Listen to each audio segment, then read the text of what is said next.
بسم اللہ الرحمن الرحیم۔ السلام علیکم ورحمۃ اللہ وبرکاتہ۔ کیسے ہیں دوستوں؟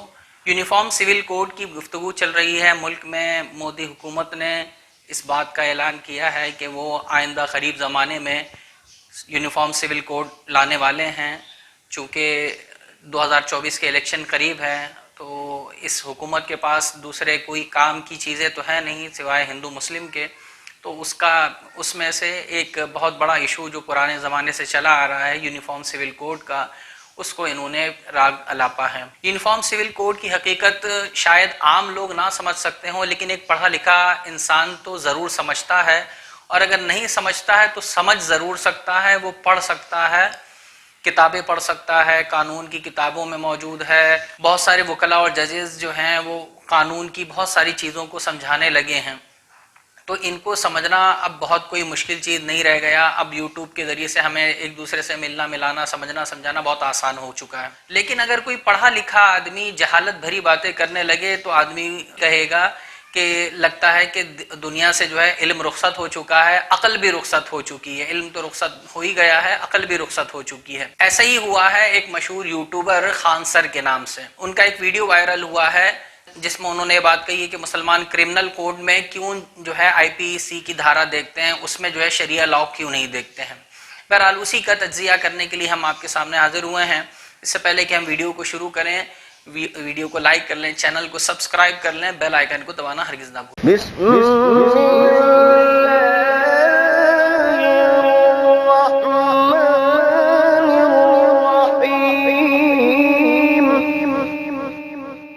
سب سے پہلے تو ہم اس آدمی کی شخصیت پر آتے ہیں۔ اس آدمی کی شخصیت جو مشہور ہے خان سر کے نام سے، جو دراصل خان ہے نہیں، یہ اپنے آپ کو مسٹری مین کہتے ہیں، ایک انسلجھی ہوئی ایک رہسیہمئی شخصیت بتاتے ہیں کہ ان کے بارے میں لوگوں کو معلومات نہیں ہے یا معلومات کر نہیں سکتے۔ ایسا نہیں ہے، آج کی دنیا میں کسی کے بارے میں کچھ معلومات حاصل کرنا کوئی مشکل بات نہیں رہ گئی۔ اچھے لوگوں کی پولیں کھل جاتی ہیں، تو یہ تو ایک بہت عام شخصیت ہے۔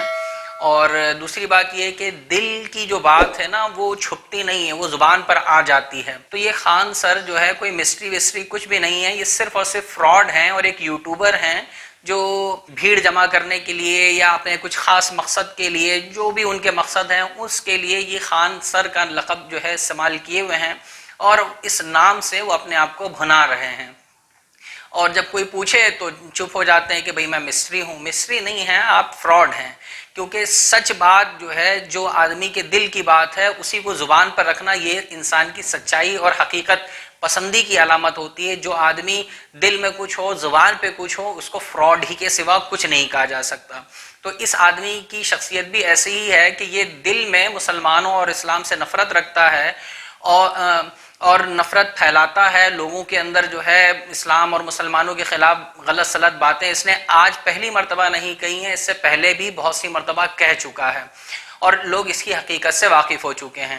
اب رحم آتا ہے ان لوگوں کے اوپر کہ جو اس کے وہاں کوچنگ پڑھتے ہیں۔ ان کا فراڈ ہونا اب دنیا کے سامنے آ چکا ہے۔ انہوں نے جو اپنا تاثر، جو ویڈیو کا ان کا لیک ہوا ہے، جو سامنے آیا ہے، اس کے چلتے ہوئے لوگوں کے سامنے لوگوں نے اس کے اوپر بہت اچھا رد عمل کیا ہے اور بہت ان کو قاعدے سے جواب دیا ہے۔ ایک صاحب نے ان کو لکھا ہے کہ یہ ٹیچروں کے نقوی ہیں۔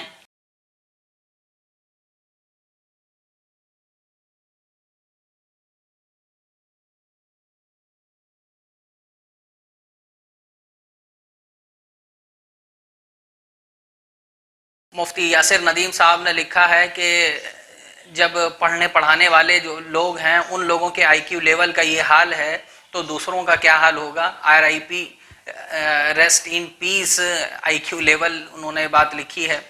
تو بہرحال لوگوں کے اس کے اوپر رد عمل آنا چاہیے تھے اور وہ آئے بھی ہیں۔ اب آتے ہیں یہ فراڈ خان سر کے کچھ جو ویڈیو کے اندر کہی گئی باتیں ہیں ان کے حقیقت کے اوپر۔ تو سب سے پہلی بات تو یہ ہے کہ آرٹیکل 25 جو ہے یہ مذہبی آزادی دیتا ہے، کس چیز میں؟ کرمنل لاء میں نہیں دیتا ہے، بلکہ سول لا میں دیتا ہے۔ کرمنل لا الگ چیز ہے، سول لا الگ چیز ہے۔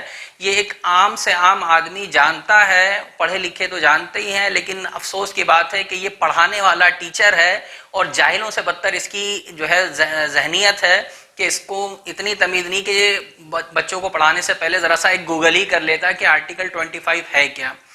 تو آرٹیکل 25 جو ہے وہ کرمنل لا کی آزادی نہیں دیتا ہے۔ کرمنل لا پورے ہندوستان میں ایک ہے، کشمیر سے لے کر کے کنیا کماری تک جہاں بھی کہیں چوری ہوگی تو اس کے اوپر وہی کرمنل لا تو اس کے اوپر ایک ہی کرمنل لا لگے گا۔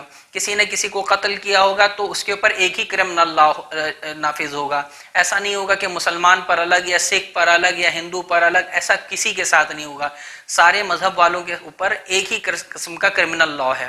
سول لا جو ہے اس میں تھوڑی سی آزادی دی ہے الگ الگ مذہب والوں کو۔ مسلمانوں کے لیے کچھ الگ رعایتیں ہیں، ہندوؤں کے لیے الگ ہیں، کرسچنس کے لیے الگ ہیں، پارسیوں کے لیے ہیں، آدیواسیوں کے لیے ہیں، سب کے لیے کچھ نہ کچھ رعایتیں ہیں۔ تو اس چھوٹ کے بارے میں بتاتا ہے آرٹیکل 25۔ لیکن یہ خان سر جو جہالت کی کلاسز چلا رہے ہیں، اپنے بچوں کو جاہل بنانے کے لیے بتا رہے ہیں کہ جب مسئلہ آتا ہے چوری کرنے کا تو وہاں پر لوگ آئی پی سی کی دھارا مانتے ہیں، اسلام کی سزا کی ڈیمانڈ نہیں کرتے ہیں۔ تو بے وقوف آدمی، وہ کرمنل لا کی ایک ہے، پورے ہندوستان میں ایک ہے، اور سول لا جو ہے اس کی آزادی ہے، وہاں پر ڈیمانڈ کی ہی نہیں جا سکتی آرٹیکل 25 کے ضمن میں۔ دھارمک آزادی، مذہبی آزادی، ریلیجن جو اپنے ہر مذہب کی جو ریلیجن آزادی ہے اس کی آزادی جو ہے آرٹیکل 25 دیتا ہے، جو ہر آج تک جو ہے ہوتی چلی آئی ہے۔ یونیفارم سول کوڈ کیا ہے، اس کے بارے میں اور بہت ساری ویڈیوز ہیں، مسلمان علماء کرام نے اس کو بہت اچھی طرح سے ایکسپلین بھی کیا ہے، پرسنل لا بورڈ کی طرف سے اس بارے میں کچھ کتابچے وغیرہ بھی شائع ہوئے ہیں، ڈسکرپشن میں ان کا لنک دے دیا جائے گا، آپ ان کو جو ہے وہاں سے لے کر کے پڑھ بھی سکتے ہیں۔ پھر اس کے بعد آتے ہیں اس بارے میں کہ اسلام کا جو کرمنل لا ہے کہ اگر چوری کرنے کی سزا ہے، زنا کرنے کی سزا ہے، شراب پینے کی سزا ہے، ان سب چیزوں کی سزائیں ہیں، لیکن ان سب کے نافذ ہونے کی سب سے بنیادی شرط یہ ہے، اس بارے میں سب سے پہلی بات تو یہ سمجھ لینا چاہیے کہ یہ سزا جو ہے کوئی انسان دوسرے انسان پر نافذ نہیں کر سکتا۔ مسلمانوں کے ہاں جو کرمنل لا کی جو سزائیں ہیں وہ ایک انسان یا ایک مسلمانوں کی کوئی کمیونٹی ہو یا کوئی مولانا یا بڑے سے بڑا مولانا جو ہے وہ ایک آدمی کے، یہ جو دارالافتاء والے جو ہوتے ہیں یہ لوگ اس کو ایک دوسرے پر نافذ نہیں کر سکتے کہ کوئی ہمارے پاس آیا اور وہ کہہ رہا ہے کہ میں نے چوری کی ہے، یا کسی نے اس کے بارے میں بتایا کہ یہاں اس نے چوری کی ہے، تو کوئی مسلمان شخصیت یا آدمی یا کچھ لوگ مل کر کے کسی کے اوپر جو ہے یہ قائم نہیں کر سکتے، سزا نہیں دے سکتے، اس کو ہاتھ کاٹنا یا اس کے بارے میں جو بھی کچھ اسلامی سزا ہے۔ تو پہلی بات تو یہ۔ دوسری بات یہ کہ یہ سزا قائم کرنے کا اختیار صرف اور صرف حکومت کو ہے، یہ صرف اور صرف حکومت ہی قائم کر سکتی ہے۔ اگر حکومت قائم نہیں کرے گی، کوئی دوسرا غیرہ ہر ایک آدمی کرے گا، تو یہ جو بھیڑ تنتر، موب لنچنگ والی جو صورتحال بن گئی ہے نا، یہ ویسے ہی بن جائے گا جیسے آج ہمارے ملک کی صورتحال ہے، اور اسلام میں اس کی کوئی گنجائش نہیں ہے۔ تو دوسری بات یہ، پہلی بات تو یہ کہ اس کو عوام نہیں کر سکتے، عام لوگ نہیں کر سکتے۔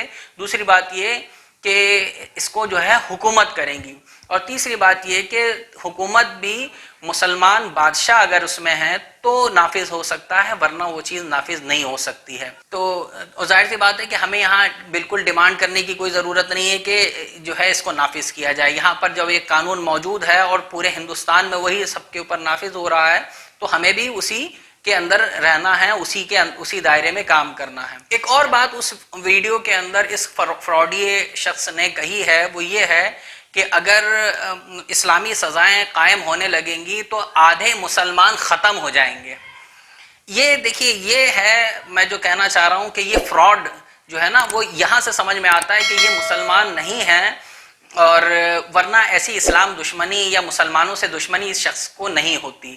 اس کا کہنے کا مطلب آپ سمجھیے کہ آدھے مسلمان جو ہیں وہ چور اور اچکے اور ڈاکو ہیں، وہ سب کے سب جو ہے وہ اب تک کے مر چکے ہوتے ہیں۔ اس آدمی کی خباثت اور اس کی ذہنی جو ہے گراوٹ دیکھیے کہ اس کا مانسک استر کتنا گرا ہوا ہے کہ مسلمانوں کو کے بارے میں کمنٹ کر رہا ہے کہ اگر اسلامی قانون ہو تو آدھے مسلمان ختم ہو جائیں گے۔ یہ دیکھیے یہ ایک مسلمان نہیں کر سکتا، یہ ایک فراڈ ہی شخص کر سکتا ہے، یا کوئی وہ شخص جس کے دل میں مسلمانوں کے خلاف جو ہے زہر بھرا ہوا ہو، نفرت بھری ہوئی ہو۔ دوسری بات یہ کہ انہوں نے اس بات کو بھی اچھالا ہے کہ مسلمانوں کا قانون بہت سخت ہے، جان کے بدلے جان، آنکھ کے بدلے آنکھ، کان کے بدلے کان، ناک کے بدلے ناک۔ مسلمانوں میں یہ قانون ہے اور ضرور ہے، لیکن اس کا جو مطلب دنیا والوں نے نکالا ہے کہ اس سے جو ہے آدھی دنیا ختم ہو جائے گی، یہ بالکل غلط ہے۔ پہلی بات تو یہ کہ جو اسلام کے اس قانون پر اعتراض کرتے ہیں وہ اپنا منہ دیکھیں، وہ کیا کرتے ہیں، وہ انکاؤنٹر کرتے ہیں۔ عدالتوں کا، قانون کا کوئی مطلب نہیں ہے، جہاں سمجھ میں آیا، جس کو سمجھ میں آیا اٹھا کر کے انکاؤنٹر کر دیا۔ اور جو بڑے بڑے ممالک ہیں، یو این ہے، یو ایس ہے، اقوام متحدہ ہے، ان لوگوں کا حال بھی ایسا ہی ہے کہ جس کے بارے میں سمجھ میں آیا کہ وہاں پر پیس نہیں ہے تو پیس کے چکر میں جو ہے عوام کو پیس کر کے رکھ دیا، بموں کے ذریعے سے اڑا کر کے رکھ دیا۔ عراق، افغانستان، سیریا، شام، سب کو جو ہے تباہ و برباد کر دیا۔ جہاں پتہ ہے کہ مار کاٹ ہو رہی ہے وہاں پر سب چپی سادے ہوئے ہیں، کوئی کچھ بولنے والا نہیں ہے۔ تو یہ تو ان لوگوں کا حال ہے جو مسلمانوں اسلام کے اوپر اعتراض کرتے ہیں، اسلام دشمنی رکھتے ہیں۔ اب آئیے اس بارے میں کہ یہ آنکھ کے بدلے آنکھ، کان کے بدلے کان، اس کا یہ مطلب ایک موٹا سا جو ہے جملہ بول دیا جاتا ہے، اگر ایسا کیا جائے تو ساری دنیا اندھی ہو جائے گی، اگر آنکھ کے بدلے آنکھ لی جائے تو ساری دنیا اندھی ہو جائے گی۔ یہ اسلامی سزا کے بارے میں ایک بات کہی جاتی ہے کہ یہ بتانے کے لیے کہ اسلام میں کتنا سخت ہے۔ در حقیقت یہ ایک بہت بڑا جھوٹ ہے۔ جھوٹ اس طرح سے ہے، یا غلط فہمی کہہ لیجئے، یا جھوٹ ہے وہ اس طرح سے ہے کہ اگر کوئی آدمی جس کو یہ پتا ہو کہ اگر میں کسی کی آنکھ پھوڑوں گا تو میری بھی آنکھ پھوٹے گی، جس آدمی کو یہ پتا ہو کہ میں کسی کی آنکھ پھوڑوں گا تو میری آنکھ بھی پھوٹے گی، پھر بھی وہ کسی کی آنکھ پھوڑ رہا ہے تو وہ یہ چاہتا ہے کہ میں اندھا ہوں، اور وہ مجرم ہے۔ پہلی بات تو یہ کہ وہ مجرم ہے، اور دوسری بات یہ ہے کہ وہ یہ چاہتا ہے کہ میری آنکھ پھوٹے۔ تو جو آدمی خود اپنے آپ کو اندھا کرنا چاہتا ہو تو اس کو آپ بچانے کے لیے کیوں پریشان ہیں؟ دوسری بات یہ ہے کہ جب یہ سزا نافذ ہوگی کہ آنکھ کے بدلے آنکھ اور جان کے بدلے جان دی جا رہی ہے، جس طرح سے سعودی میں ہوتا ہے، تو وہاں جا کر کے آپ دیکھ لیں کہ کتنے مرڈر ہوتے ہیں اور کتنی جو ہے عزت آبروئیں لوٹی جاتی ہیں۔ یہیں ہندوستان میں جب کسی بچی کے ساتھ ریپ ہوتا ہے تو وہاں آوازیں اٹھنے لگتی ہیں کہ نہیں، اس کو قتل کی سزا دی جائے، اس کو مارا جائے، اس کو یہ کیا جائے، اس کو پھانسی دی جائے، اور پتہ نہیں کتنے کیسز میں جو ہے وہ پھانسی کی سزا ہوئی بھی ہے۔ پھر جب ہم خود ایک پھانسی کی سزا دے رہے ہیں تو پھر اسلام پر اعتراض کی بات کیا؟ ایک بات۔ دوسری بات یہ کہ جب ایک انسان کو معلوم ہے کہ اس کی جان کے بدلے میں جان جانے والی ہے، یا اس نے اگر کسی بچی کے ساتھ جو ہے غلط حرکت کی ہے تو اس کی جان جانے والی، اس کو پھانسی ہونے والی ہے، تو اس آدمی کے ساتھ رحم کرنے کا کیا مطلب ہے؟ کہنے کا مطلب یہ ہے کہ جو انسان خود یہ چاہتا ہے کہ اس کی جان ختم ہو جائے یا اس کا کان آنکھ پھوڑا جائے تو پھر اس کو آپ نہیں بچا سکتے۔ تو اگر حکومت اس کو سزا دے رہی ہے تو یہ اس کی خود کی خواہش پوری کر رہی ہے، حکومت کو شوق نہیں ہے کہ اس کو جو ہے قتل کرے۔ اس فراڈیے نے ایک اور بات کہی ہے کہ یہ اسلام کی سزاؤں کو بیان کرتے ہوئے کہا ہے کہ عورتوں کو پتھر سے مار دیتے ہیں۔